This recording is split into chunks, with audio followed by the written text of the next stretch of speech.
embeera nga bwesobodde okuba ate ng'etambula olunaku lwajja bajjukira obulungi omukulu gwe bayita Mukasa Alphonse bangi gomanyi nga bajja omukulu oyo yasobodde okuba ate ng'alina akatambi kasobodde okuba ate ng'asobodde okuba ate ng'ategeeza omukulu gwe bayita minisita Kasolo w'ekyotera ow'emyoga minisita wa microfinance n'amutegeeza nti ku Mande bapromota bonna bagenda kuba ate nga beesula mu Uganda yonna bagende sayidi z'ekyotera basobole okuba ate babanja ssente zaabwe ze babasuubiza mu mbeera eno nga bagamba nti ebaali sayidi z'eggulu bapromota babasuubiza akasente omukulu ne bamuyita Kasolo n'asobola okuba ate nga bakakasa nti ku Mande eya wiiki eno ssente zaali zirina okuba ate nga zigendayo mu banka wabula tebasobola okuba ate baziraba kati omukulu ayaya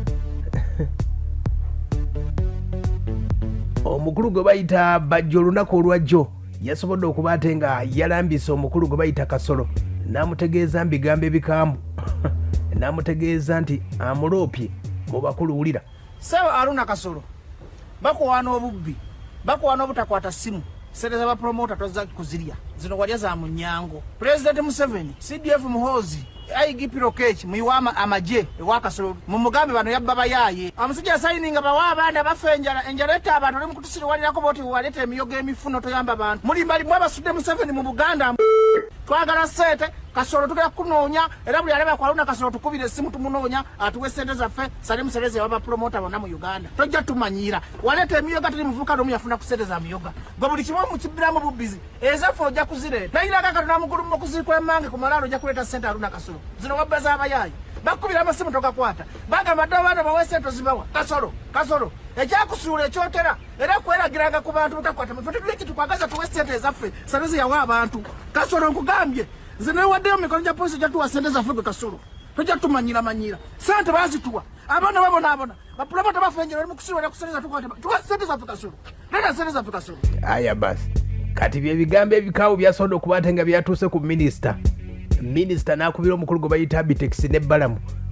n'amutegeeza nti omwana lwaki andabisa awo no mu lukiiko olw'amangu ne basobola okuba ate nga babayise ne bannamawulire ne babayita omukulu Bajjo ne bamukaka yeetonde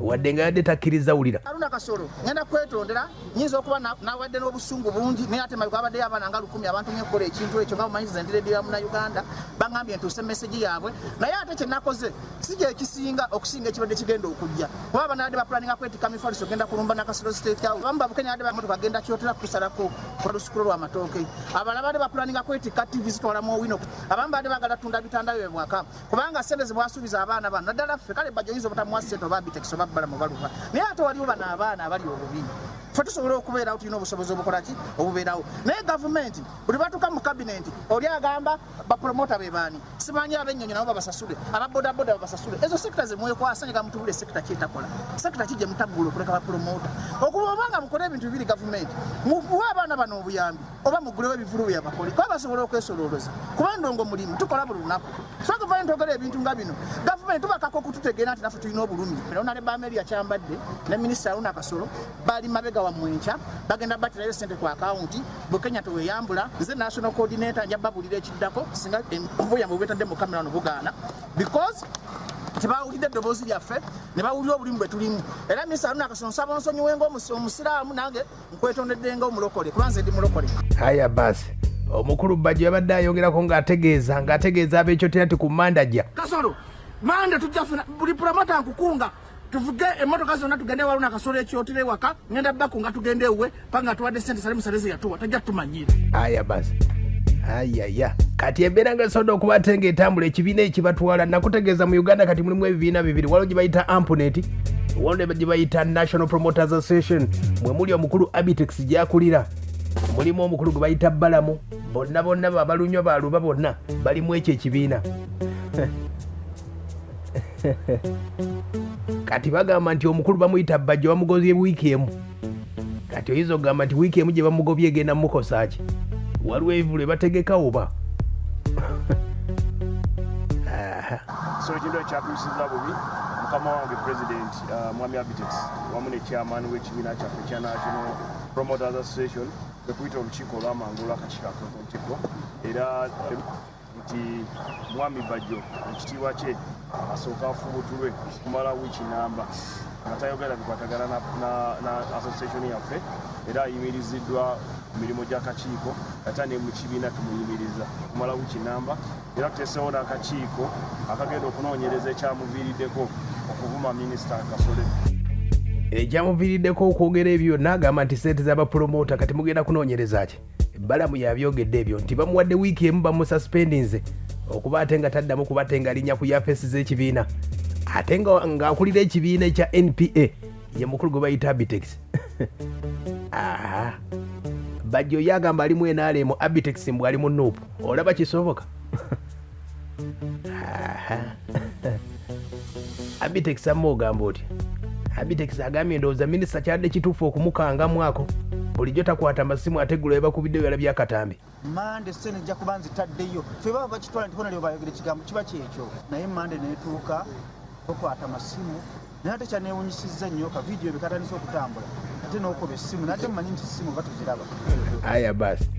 Abitex akonyemu n'agamba nti bajjo byevumye byasobodde okuba ate nga byabayambye minisita okubategeera wadde nti tebakkiriza kuvuma. Kkiririza mu kuvuma kikiri out naye ate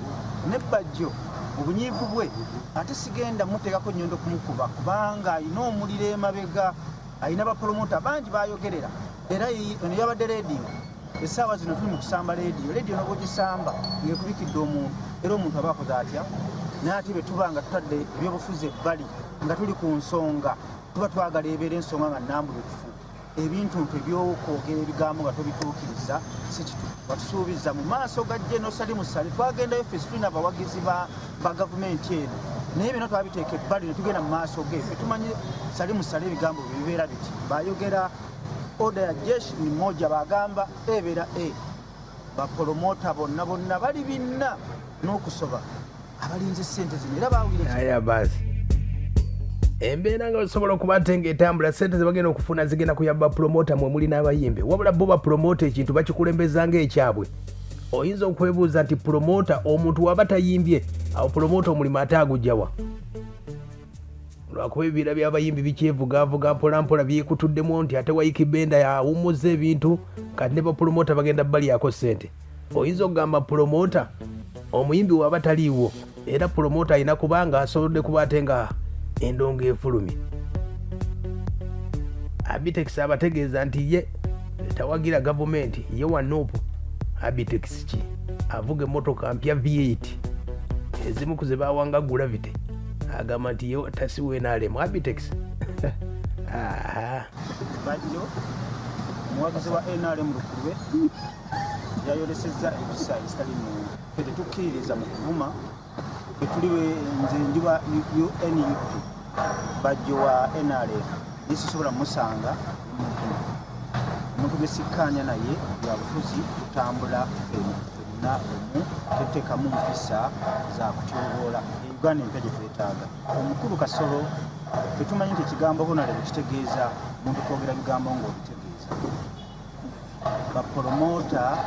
abantu baffe bonna batambulirako omulimu gwaffe bamaze omwaka mulamba bali bubi nnyo n'abalala bali bubi abamabaala naye bapromota abakola buli lunaku bali. Abitex oyo akasente akasookera ddala biliyoni emu ne miliyoni nga 2 Abitex yazifuna.